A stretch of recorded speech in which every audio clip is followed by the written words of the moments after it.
From downtown Scranton, this is Northeast Current. WQPX invites you to join us as we explore public affairs, current events, and arts and culture in northeastern and central Pennsylvania. Now let's meet today's guests on Northeast Current. Welcome into Northeast Current on the ION Network. I'm Holly Golembiewski. Thanks so much for joining us this morning. We are actually talking today with Sid Michaels and with Mike Carroll, who are both in the State Representative House in Pennsylvania. Welcome. Good morning. So before we were actually talking, I asked you your district numbers, and because nobody really understands the numbers, I'm going to ask you where your territories are that you actually represent. Mike, we'll start with you and then Sid. Well, the current district is an area that includes the Pittston area school district and a portion of the Wilkes-Barre district, as well as a region in the Poconos, Pocono Mountain and Pleasant Valley.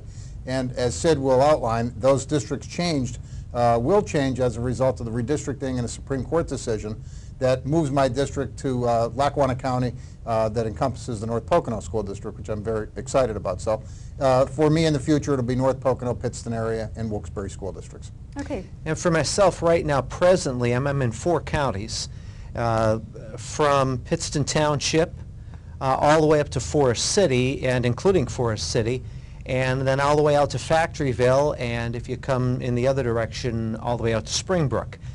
It will change this coming winter, December 1st, as we get into a new term. I will be all in Lackawanna County, but I will be from the south end in Old Forge all the way up to the north end, right to the border, but not including Forest City. Why did they decide to do the redistricting? Well, every 10 years there's a census in the United States, and the census results in a redistricting of state house and state senate districts, as well as U.S. congressional districts, so that we have districts that have equal size to make sure that the representation is fair for residents in both Harrisburg and in Washington, D.C.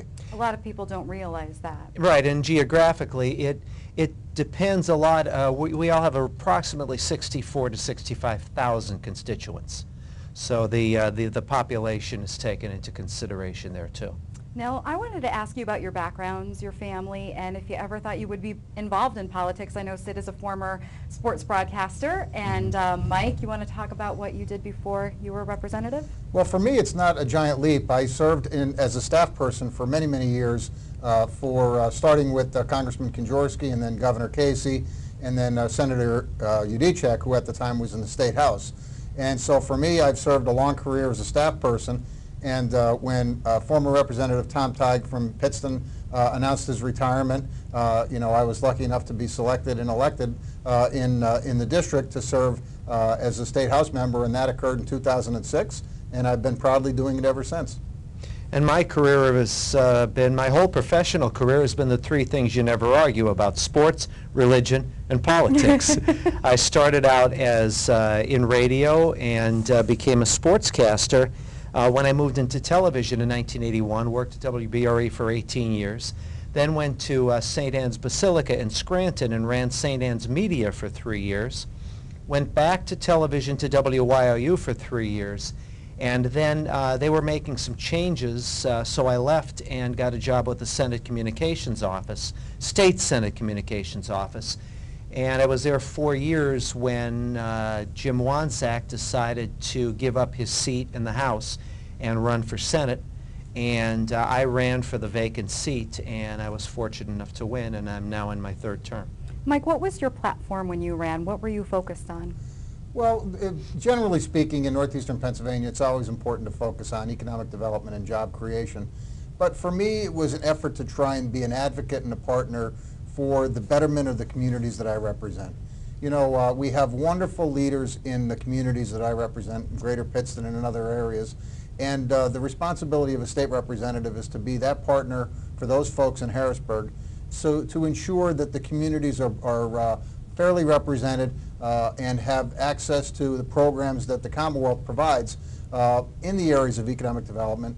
And then finally, for me, I've always built my career around transportation, and served during Governor Casey's administration at PennDOT, and so I have specialized, so to speak, in transportation when it comes to legislation and also oversight and activity in the world of transportation, and that's always been a strong focus of mine. Now, since you're involved in the transportation aspect, I'm just going to ask you about Interstate 81. There's always headaches on 81. I know they're expanding, especially in the Wilkes-Barre-Scranton area. When will that all be finished? And is it ever going to be 3 lanes?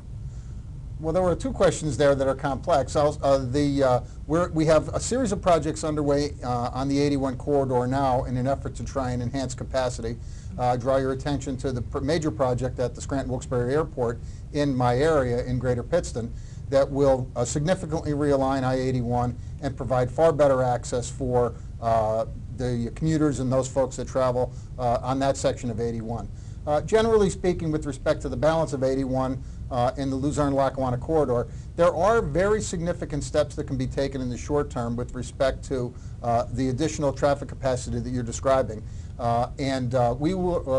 the PennDOT and the Turnpike, and myself and Senator Blake and others will be making an announcement in the very near future with respect to traffic movements between the Turnpike and 81 that are very exciting and should relieve some of the pressure in traffic on 81, especially from the Lackawanna line to Clark Summit. When you make that announcement, you're more than welcome to come here and do it here as well. Thank you.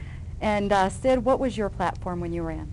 Well, I think it's interesting. I talked a lot about family-sustaining jobs and employment opportunities, giving employers the opportunity to hire. I don't think it's government's job to create jobs, but to allow our employees to be able to create those jobs. But it's interesting because I found out that as you progress through your career as an elected official, you find different issues that you become interested in or you become involved with.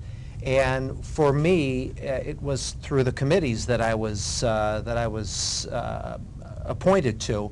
One of those is agriculture, and I've been able to work with some of the people who own farms and agriculture land in my district.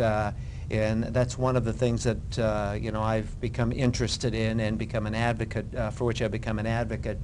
Also, in terms of education, we see a lot of problems with education in Pennsylvania, particularly because of a lack of funding. And so different educational aspects, and in particular arts and culture. I think we have some wonderful opportunities here in northeastern Pennsylvania through that avenue, and that's become something else I've become interested in trying to advance arts and culture in northeastern Pennsylvania. Is there a solution to the arts that are being cut in some school districts? What's the answer? Well, I think the answer is more funding, obviously, and again, Mike is on the Education Committee. He's been a very strong advocate for education. But I've seen through some of the programs, in particular with the Arts Alive program with the Northeast Intermediate Unit, I've seen what a wonderful job is done there through Dr. Catherine Cullen, and what it means to those young people, the confidence it instills, and the abilities that they have, which allow them to go on and advance their educational careers and to be able to develop the talents that they have. And obviously, it's been hurt by the cuts in funding here, not only in northeastern Pennsylvania, but around the state. What I would say is that it really is sad that we have school districts that have these awful choices. And when it comes to governance of our school districts, the 9 school directors and the administration in our various school districts have an unbelievably difficult challenge. And that challenge is to provide an outstanding education to the children of our community and do it without the full financial support of the Commonwealth.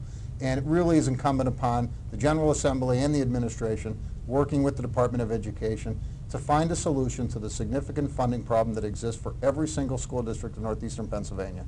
We simply cannot have a scenario where school districts do away with band or do away with some of the other programs, arts and music, not to mention some other programs that may fall in the category of math and science related subjects.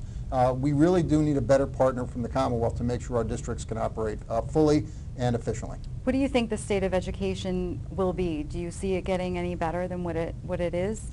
Oh, I think so. I think it has to get better because our children's future depends on it. And the taxpayers of our school district are going to demand that it get better. And we have a real problem when it comes to the pension crisis in our Commonwealth. And the time has come for the Commonwealth to come forward and satisfy the financial obligation that it has postponed paying for many years now.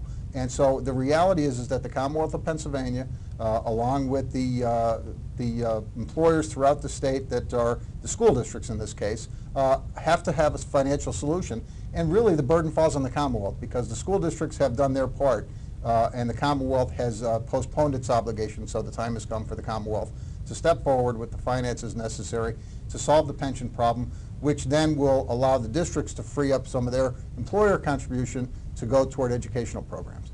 And I mean, you could sit and argue whose fault it was, but it's everybody's fault. It's not the fault of one particular party, but it's, and again, you could argue forever about whose fault it is, but instead we need to move forward and we need to solve the problem now before it gets any worse. What about higher education? I mean, it's expensive now, and it's probably going to continue to get expensive. Where is the line? Is there a line?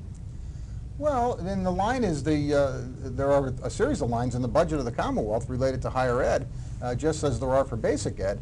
And the reality is that the Commonwealth has a network of community colleges. It has a network of state system universities, such as East Stroudsburg or Bloomsburg in our area.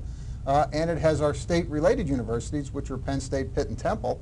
And they have experienced significant budget cuts as well over the course of the last 4 years or so. And so the higher ed conversation is very similar to the basic ed conversation, and that is a conversation about the commitment of the Commonwealth of Pennsylvania and whether or not the Commonwealth wants to provide the finances necessary to have an efficient system, or whether we choose as a Commonwealth to pass that burden on to taxpayers or to families. I prefer to have the Commonwealth participate in a fair way so that we have the opportunity for students to attend a community college or a state system school or a state-related school. It's vitally important that we have a highly educated community, and the students that graduate from our high schools that want to go on to college have opportunities to do so. Representative Michaels, you were talking about employment, and unemployment is also a really big issue. And for people that don't understand, the 26 weeks that a person is on unemployment in the beginning is state money. The 27th week it becomes federal money. The federal government still hasn't approved the extension, and we're already well into May. What do you say to your constituent that comes to you that says, I haven't had a paycheck since Christmas, I can't afford to get my child anything, nonetheless a birthday present or whatever? What do you say to someone like that that's struggling? Well, I mean, it's a difficult situation. We see many cases where a constituent comes in the office and is really going through some tough times. We do what we can, and I'm sure Mike will agree, we do whatever we can to help our constituents. But this is a case where we need to do what we can to urge our federal government to do what is necessary to allow these people, their constituents, which are our constituents as well, to be able to get through difficult times until they can bring that paycheck home. And a lot of times you just don't have the answer. You do what you can, but a lot of times you don't have an answer that will satisfy a constituent, because obviously a situation like that is very tough to tell them that when you're in a state elected position that you have a federal government that is not doing the job or is not able to resolve their problems to get the job done that they need to do. Representative Carroll, did you want to say anything about that? I would simply say that, to the best of my knowledge, both United States Senator Bob Casey and Congressman Matt Cartwright are advocates for an enhancement on the unemployment compensation federal benefit, and I thank them for that. But the reality is that, like Harrisburg, in Washington, you need to have a majority in both the House and the Senate in order to be able to get a bill passed. And thus far, our federal representatives haven't had enough support to be able to round up the votes necessary to pass that provision. When we come back, we're going to be talking more Pennsylvania and the state of Pennsylvania with Representative Mike Carroll and Representative Sid Michaels. Thanks for joining us. This is Northeast Current on the ION Network. We'll be right back.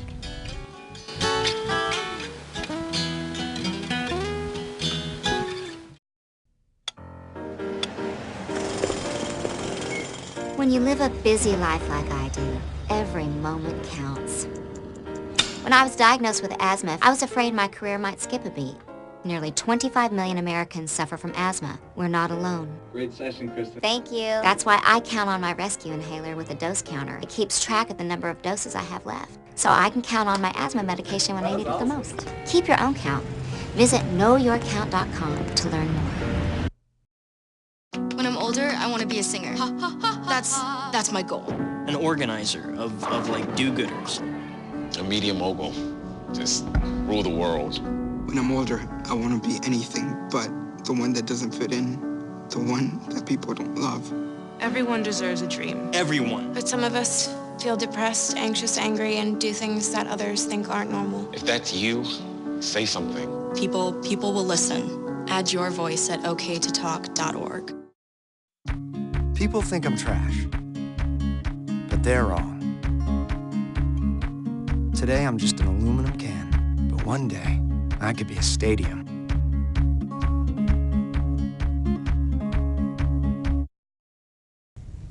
Welcome back into Northeast Current on the ION Network. My name is Holly Golembiewski, and today we're talking with State Representatives Sid Michaels and Mike Carroll. Thank you so much for being here. Thank you. And something that is a hot topic in the state of Pennsylvania is fracking. And Representative Michaels, we'll start with you. Well, this has been, as you said, a real hot topic for a number of years now. And for myself, it is an economic benefit for Pennsylvania, for the Commonwealth. My feeling is, though, that it's got to be done as safely and as efficiently as possible for the people of the Commonwealth. We've got to make sure that there are jobs available and for the people of Pennsylvania. And again, we also have to make sure that we have what's called an impact fee right now, which is pretty much equal to about 1%. While other states which have similar industry, fracking, the fracking industry is in other states, its average is about 4 or 5%. I do think we need a severance tax, something that is around 4 or 5%, something that's similar to those other states. I don't think we can make it so high that we do hurt the companies that are drilling. How would you describe fracking, by the way? Drilling is a huge part of it for somebody that might not know what fracking exactly is. Well, it's what it is. It uses high pressure through water, sand to crack the shale underneath the ground to allow the pockets of gas to be released from underneath the surface of the earth. And then that gas is captured, and that's again, that's the you know, the, I guess, the Reader's Digest term, or the Reader's Digest description of fracking. But again, what kind of chemicals are used? The process itself is what concerns so many people, environmentalists, the people that live in these areas. Definitely there's an economic benefit for the people who have leased their land to these companies, although now we're seeing, and Representative Carroll could talk a little bit about that, we're seeing that there are some of the people that have leased their land that are not getting some of the royalties that they were promised earlier.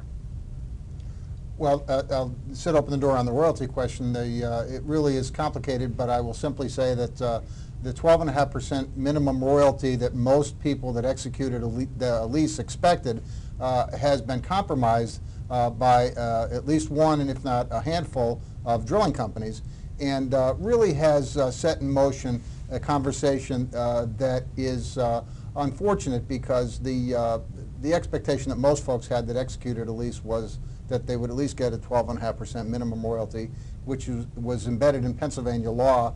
The law didn't contemplate the drilling related to natural gas extraction in the Marcellus Shale region, So we have a situation now where there was a Supreme Court case and all sorts of confusion related to the royalty payments for landowners.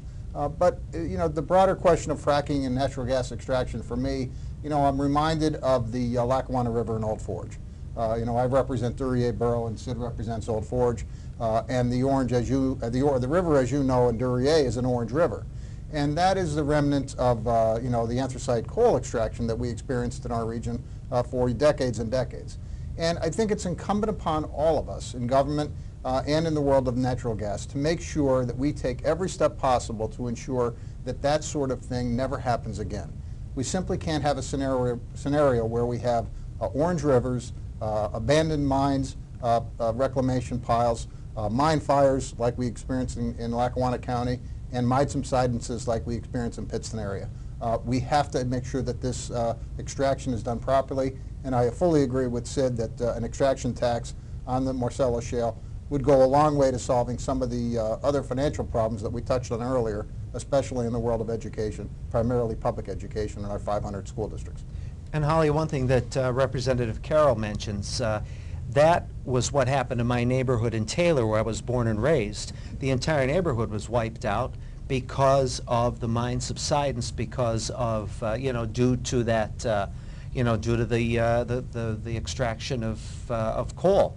And again, we lived through it once, and again, as Representative Carroll mentions, we need to learn from mistakes so it doesn't happen again. When are you in session till? When does your session end for the summer? Well, for us, the session is supposed to end June 30th because that's the deadline, the constitutional deadline to have a budget enacted. It's possible that you can go into session in July and August, but generally speaking, June 30th for us is when session ends, and then we return in September. There are from time to time special sessions called for one topic or another. I don't envision that right now. The governor would have to execute such an order. But generally speaking, June 30th is the deadline for us, especially with respect to the budget, and then back in September. And we should mention that it doesn't mean we go on vacation from July until September. That gives us the opportunity to work out of our district offices and be in our district offices each and every day from that period, from the end of June until we go back to Harrisburg in September. Where are your district offices? I have one district office at both ends of my district. I have one in Taylor and I have one in Carbondale. And for me, I have one in Hughestown, which is just outside of Pittston, and one in Gilbert, which is on Route 209 in Monroe County, between Broadheadsville and Kresgeville. And before we let you go, we'd like to know a little bit about your families and about what you like to do when you do have free time, and I know both of you really don't, but when you do, we'll start with you, Representative Carroll. Well, I'm blessed. I have a wonderful wife back in Avoca and 3 children, Matthew, Mackenzie, and Allie. Matt just finished his first year at Pitt, and the girls are at Pittston area in 11th and 9th grade. And I have my mom and dad in Avoca as well. And we're blessed to have a wonderful family. They're very supportive of what I do. And just as I try and be a partner for the people in my community, my family is a wonderful partner for me to be able to be the state rep for the 118th district. And then for me, it shouldn't come as no surprise, my hobby in Greater Pittston is I grow tomatoes in my backyard. And I've had some of your tomatoes. I have a wonderful garden, and we grow all sorts of things, but of course in Pittston, the tomato capital of the world, I grow tomatoes. And in fact, we have a basket in the office in Hughestown and give tomatoes out to folks as they come in for one reason or another to the district office. So for me, the hobby is gardening. I could say, rather than repeat what Mike said, everything the same about my family and the support and how wonderful they've been. My wife, Linda, has been terrific. She's put up with me for 34 years now. I have a daughter, Lonnie, who is married she is married to John and Lonnie Loisel, and they have a wonderful granddaughter who is my granddaughter, Maya, who is 3 years old. And they are in the process of moving back home from Tampa, and they will be living right next door to me, so everybody will see me with my granddaughter every day once I'm home. I bet you're excited. I can't. They came home on Mother's Day, and I can't wait now, just to get home after June and spend all my time with her when I'm not in the office. I have a daughter, Ariel. who graduated Temple University a little over a year ago and is a teacher. And my son Zachary is in his second year. He's a mechanical engineer at Drexel University, and he's a World War II reenactor. So he drags me to all of his reenactments and to museums, and he's a history buff, so we do that. And in my spare time, I love to go to flea markets. I did not know that. Yes, I'm very active in the church in the Diocese of Scranton, and I love movies and local theater, and I took improv for a few years. I've acted in local productions, so those are kind of my hobbies. All right, and the last thing, we'll start with you, Representative Michaels, and then Representative Carroll. You'll wrap the show up for us. In your opinion, what is the state of Pennsylvania, and what do you want to tell your constituents and the citizens of Pennsylvania? Well, I just think that in Pennsylvania we have a lot of people criticize elected officials, but we have a lot of good elected officials who are dedicated to their job. We have some issues that we need to correct, pension issues, funding of education, and I do think we as elected officials need, and I'm going to steal a line from Mike, we need to govern. And but I think that Pennsylvania is in pretty good hands, and that I think Pennsylvania is going to move forward. Well, first, Holly, let me thank you for the opportunity to be here today. And I'm thankful to have the opportunity to try and explain, as I did earlier in the program, the redistricting and my presence now in the North Pocono region of Lackawanna County. The folks that I will represent, not fully understanding or aware of what's happened here, I'll do my best to try and reach out to those folks over the coming months to make sure that they understand the redistricting process and how they ended up with the state rep from Pittston representing North Pocono. And I would simply say that we have some challenges ahead of us in Pennsylvania with respect to governing. And you know, we have some real major policy questions that have to be addressed. I don't think that over the course of the last 3 years, the Commonwealth has done a good job of addressing significant policy questions that are before us. And so I'm eager to work with the current administration and potentially a future administration to reach some consensus on policy questions related to natural gas, related to education, related to energy, and a whole series of other subjects that are vitally important for the interests of northeastern Pennsylvania, and almost all of those have to do with job creation. Every one of those policy subjects intersects with economic development and job creation, just as the transportation bill that we did last year significantly does as well. So we have some real challenges on the horizon. I know that Sid is up to those challenges. I like to think that I am as well. And we're eager to get working to solve some of those problems. And I would like to thank both of you, Representative Mike Carroll, Representative Sid Michaels. You've taught us a lot in this last half hour. And I'd like to thank you as well at home for watching Northeast Current. This is the ION Network. My name is Holly Golembiewski, and we'll see you again next week.